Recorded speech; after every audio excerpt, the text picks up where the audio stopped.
ഏവർക്കും സ്മാർട്ട് അക്കാഡമിയിലേക്ക് സ്വാഗതം. കേരള PSC പരീക്ഷകളിൽ ചോദിക്കുന്ന ഒരു മേഖലയാണ് ബാങ്കുകൾ. ഈ ബാങ്കുകളെ കുറിച്ച് നമുക്ക് ഇന്നത്തെ ക്ലാസ്സിൽ പഠിക്കുന്നതിന് തൊട്ട് മുമ്പായി നമ്മുടെ യൂട്യൂബ് ചാനൽ ആദ്യമായിട്ടാണ് നിങ്ങൾ കാണുന്നുവെങ്കിൽ സബ്സ്ക്രൈബ് ചെയ്യുക, തൊട്ടടുത്തുള്ള ബെൽ ബട്ടൺ ഇനേബിൾ ചെയ്യാൻ മറക്കരുത്. നമുക്ക് ക്ലാസ്സിലേക്ക് കടക്കാം. ഇന്ത്യയിൽ ആധുനിക രീതിയിലുള്ള ബാങ്കിംഗ് സമ്പ്രദായത്തിന് തുടക്കം കുറിച്ചത് ഏത് ബാങ്കാണ്? Bank of Hindustan. ഇന്ത്യയിൽ ആധുനിക രീതിയിലുള്ള ബാങ്കിംഗ് സമ്പ്രദായത്തിന് തുടക്കം കുറിച്ചത് ബാങ്ക് ഓഫ് ഹിന്ദുസ്ഥാനാണ്. ഏത് വർഷമാണ്? 1770-ലാണ്. അടുത്ത ചോദ്യം നോക്കാം. ഇന്ത്യയിൽ ഏറ്റവും പഴക്കമുള്ള തദ്ദേശീയമായ ആദ്യ ബാങ്ക് ഏതാണ്? അലഹബാദ് ബാങ്ക്. ഇന്ത്യയിൽ ഏറ്റവും പഴക്കമുള്ള തദ്ദേശീയമായ ആദ്യ ബാങ്കാണ് അലഹബാദ് ബാങ്ക്. മൂന്നാമത്തെ ചോദ്യം നോക്കാം. അലഹബാദ് ബാങ്ക് പ്രവർത്തനം ആരംഭിച്ച വർഷം? അലഹബാദ് ബാങ്ക് പ്രവർത്തനം ആരംഭിച്ച വർഷമാണ് 1865. അലഹബാദ് ബാങ്ക് പ്രവർത്തനം ആരംഭിച്ച വർഷം 1865-ലാണ്. ഇന്ത്യയിലെ ആദ്യ സ്വകാര്യ ബാങ്ക് ഏതാണ്? ഇന്ത്യയിലെ ആദ്യ സ്വകാര്യമായ ബാങ്കാണ് സിറ്റി യൂണിയൻ ബാങ്ക്. എന്താണ്? ഇന്ത്യയിലെ ആദ്യത്തെ സ്വകാര്യ ബാങ്കാണ് സിറ്റി യൂണിയൻ ബാങ്ക്. ഏത് വർഷമാണ് ഫോം ചെയ്തത്? 1904-ലാണ് ഫോം ചെയ്തത്. ഒരു തവണ കൂടി ആവർത്തിക്കാം. ഇന്ത്യയിലെ ആദ്യത്തെ സ്വകാര്യ ബാങ്കാണ് സിറ്റി യൂണിയൻ ബാങ്ക്. എന്നാണ് രൂപീകരിച്ചത്? 1904-ലാണ് രൂപീകരിച്ചത്. അടുത്ത ചോദ്യം. UTI ബാങ്കിന്റെ ഇപ്പോഴത്തെ പേര് എന്താണ്? ഒരു തവണ PSCക്ക് ചോദിച്ച ഒരു ചോദ്യമാണ്. UTI ബാങ്കിന്റെ ഇപ്പോഴത്തെ പേര് എന്താണ്? Axis bank. UTI ബാങ്കിന്റെ ഇപ്പോഴത്തെ പേരാണ് ആക്സിസ് ബാങ്ക്.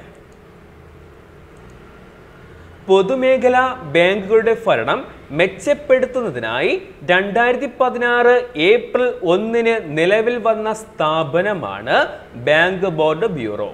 പൊതുമേഖലാ ബാങ്കുകളുടെ ഭരണം മെച്ചപ്പെടുത്തുന്നതിനായി 2016 ഏപ്രിൽ 1 നിലവിൽ വന്ന സ്ഥാപനമാണ് ബാങ്ക് ബോർഡ് ബ്യൂറോ.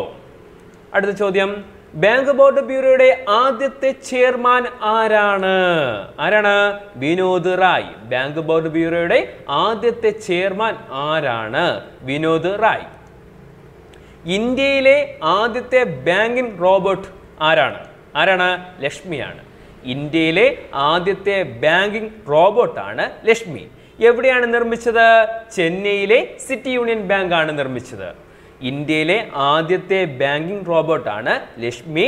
നിർമ്മിച്ചത് ചെന്നൈയിലെ സിറ്റി യൂണിയൻ ബാങ്ക് ആണ്. ഇന്ത്യയിലെ ബാങ്കുകളുടെ സേവനങ്ങളെ സംബന്ധിക്കുന്ന പരാതികൾക്ക് പരിഹാരം കാണുന്നതിനായി നിലവിൽ വന്ന സമ്പ്രദായമാണ് ബാങ്കിംഗ് ഓംബുഡ്സ്മാൻ. ഇന്ത്യയിലെ ബാങ്കുകളുടെ സേവനങ്ങളെ സംബന്ധിക്കുന്ന പരാതികൾക്ക് പരിഹാരം കാണുന്നതിനായി നിലവിൽ വന്ന സമ്പ്രദായമാണ് ബാങ്കിംഗ് ഓംബുഡ്സ്മാൻ. ഒരു തവണ കൂടി ആവർത്തിക്കാം. ഇന്ത്യയിലെ ബാങ്കുകളുടെയും സേവനങ്ങളുടെയും സംബന്ധിക്കുന്ന പരാതികൾക്ക് പരിഹാരം കാണുന്നതിനായി നിലവിൽ വന്ന സമ്പ്രദായമാണ് ബാങ്കിംഗ് ഓംബുഡ്സ്മാൻ. ഇനി നമ്മൾ പഠിക്കുന്നത് റിസർവ് ബാങ്ക് ഓഫ് ഇന്ത്യ അഥവാ RBIയെ കുറിച്ചാണ് പഠിക്കാൻ പോകുന്നത്. ആദ്യത്തെ ചോദ്യം നോക്കാം. ഇന്ത്യയിലെ കേന്ദ്ര ബാങ്ക് എന്ന് അറിയപ്പെടുന്ന സ്ഥാപനമാണ് റിസർവ് ബാങ്ക് ഓഫ് ഇന്ത്യ. ഇന്ത്യയിലെ കേന്ദ്ര ബാങ്ക് എന്ന് അറിയപ്പെടുന്ന സ്ഥാപനമാണ് reserve bank of India. Reserve bank act പാസ്സാക്കിയ വർഷം? റിസർവ് ബാങ്ക് ആക്ട് പാസ്സാക്കിയ വർഷം ഏത് വർഷമാണ്? 1934-ലാണ് റിസർവ് ബാങ്ക് ആക്ട് പാസ്സാക്കിയത്. അതുപോലെ തന്നെ ഇന്ത്യയിലെ റിസർവ് ബാങ്ക് പ്രവർത്തനം ആരംഭിച്ചത് എപ്പോഴാണ്? 1935 ഏപ്രിൽ 1-നാണ് ഇന്ത്യയിൽ റിസർവ് ബാങ്ക് പ്രവർത്തനം ആരംഭിച്ചത്. ആക്ട് പാസ്സാക്കിയത് 34, പക്ഷേ പ്രവർത്തനം ആരംഭിച്ചത് എപ്പോഴാണ്? 1935 ഏപ്രിൽ 1-നാണ്. RBI രൂപം കൊണ്ടത് ഏത് കമ്മീഷന്റെ ശുപാർശ പ്രകാരമാണ്? RBI രൂപം കൊണ്ടത് ഏത് കമ്മീഷന്റെ ശുപാർശ പ്രകാരമാണ്? ഹിൽട്ടൺ യങ് കമ്മീഷന്റെ ശുപാർശ പ്രകാരമാണ് RBI രൂപം കൊണ്ടത്. ഏത് വർഷം? 1926-ലാണ് ഹിൽട്ടൺ യങ് കമ്മീഷൻ. RBI രൂപം കൊണ്ടത് ഏത് കമ്മീഷന്റെ ശുപാർശ പ്രകാരമാണ്? Hilton young commission. Hilton young commission ഇന്ത്യയിൽ വന്നപ്പോൾ അറിയപ്പെട്ട പേര് എന്തായിരുന്നു? Royal commission of Indian currency and finance എന്ന പേരിലാണ് അറിയപ്പെട്ടത്. ഹിൽട്ടൺ ആൻഡ് കമ്മീഷൻ ഇന്ത്യയിൽ വന്നപ്പോൾ അറിയപ്പെട്ട പേരാണ് royal commission of Indian currency and finance എന്ന പേരിലാണ് അറിയപ്പെട്ടത്. റിസർവ് ബാങ്ക് ദേശസാൽക്കരിച്ച വർഷം എപ്പോഴാണ്? 1949 ജനുവരി 1 റിസർവ് ബാങ്ക് ദേശസാൽക്കരിച്ചത്. റിസർവ് ബാങ്ക് ദേശസാൽക്കരിച്ച വർഷം 1949 ജനുവരി 1. റിസർവ് ബാങ്കിന്റെ ആസ്ഥാനം എവിടെയാണ്? പലതവണ പരീക്ഷയ്ക്ക് ചോദിച്ച ക്വസ്റ്റ്യൻ ആണ്. റിസർവ് ബാങ്കിന്റെ ആസ്ഥാനം മുംബൈയാണ്. റിസർവ് ബാങ്കിന്റെ ആസ്ഥാനം മുംബൈ. എങ്കിൽ കേരളത്തിൽ റിസർവ് ബാങ്കിന്റെ ആസ്ഥാനം എവിടെയാണ്? തിരുവനന്തപുരം. കേരളത്തിൽ റിസർവ് ബാങ്കിന്റെ ആസ്ഥാനമാണ് തിരുവനന്തപുരം. ബാങ്കിൻ റെഗുലേഷൻ ആക്ട് പാസ്സാക്കിയ വർഷം എപ്പോഴാണ്?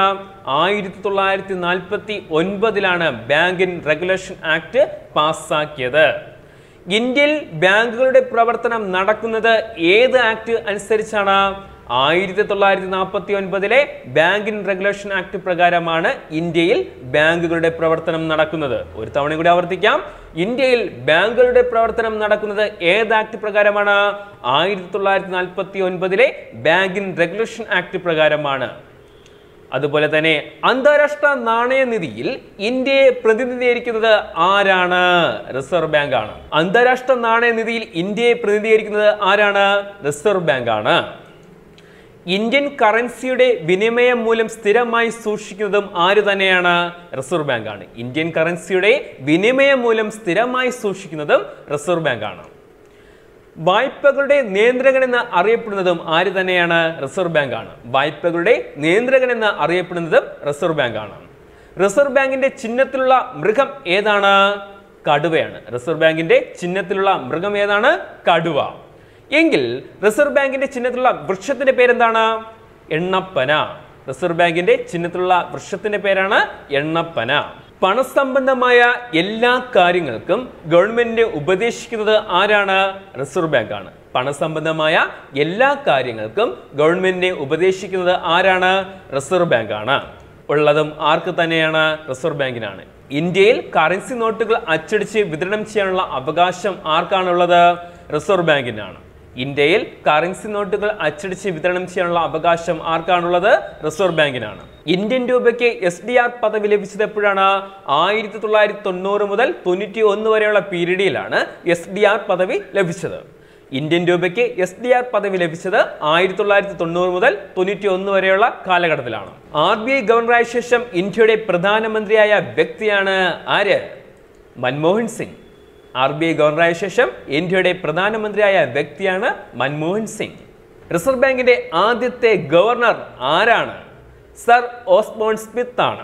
റിസർവ് ബാങ്കിന്റെ ആദ്യത്തെ ഗവർണർ ഓസ്ബോൺ സ്മിത്ത്. റിസർവ് ബാങ്കിന്റെ ഇന്ത്യക്കാരനായ ആദ്യത്തെ ഗവർണർ ആരാണ്? CD ദേശ്മുഖ് ആണ്. റിസർവ് ബാങ്കിന്റെ ഇന്ത്യക്കാരനായ ആദ്യത്തെ ഗവർണറാണ് CD ദേശ്മുഖ്. റിസർവ് ബാങ്കിൽ ഡെപ്യൂട്ടി ഗവർണറായ ആദ്യത്തെ വനിത ആരാണ്? KG ഉദേശി. റിസർവ് ബാങ്കിന്റെ ഡെപ്യൂട്ടി ഗവർണറായ ആദ്യത്തെ വനിതയാണ് KG ഉദേശി. ബാങ്കുകളുടെ ബാങ്ക് എന്ന് അറിയപ്പെടുന്നത് ആരെയാണ്? റിസർവ് ബാങ്കിനെയാണ്. ബാങ്കുകളുടെ ബാങ്ക് എന്നറിയപ്പെടുന്നത് റിസർവ് ബാങ്ക് ആണ്. ഇനി പഠിക്കേണ്ട ടോപ്പിക്കാണ് ബാങ്ക് ദേശസാൽക്കരണം. നോക്കാം. ബാങ്ക് ദേശസാൽക്കരണം നടത്തിയ പ്രധാനമന്ത്രി ആരാണ്? ഇന്ദിരാഗാന്ധി. എത്ര ബാങ്കുകൾ? 6 ബാങ്കുകളാണ്. രണ്ടാം ഘട്ട ബാങ്ക് ദേശസാൽക്കരണം നടന്നത് 1980 ഏപ്രിൽ 15 6 ബാങ്കുകൾ. 1969 ഒന്നാം ഘട്ട ബാങ്ക് ദേശസാൽക്കരണ സമയത്തെ ധനകാര്യ മന്ത്രി ആരായിരുന്നു? ഇന്ദിരാഗാന്ധി. 1969 ഒന്നാം ഘട്ട ബാങ്ക് ദേശസാൽക്കരണ സമയത്തെ ധനകാര്യ മന്ത്രിയാണ് ഇന്ദിരാഗാന്ധി. ഇന്ത്യയിലെ ആദ്യ സമ്പൂർണ്ണ ബാങ്കിംഗ് സംസ്ഥാനം ഏതാണ്?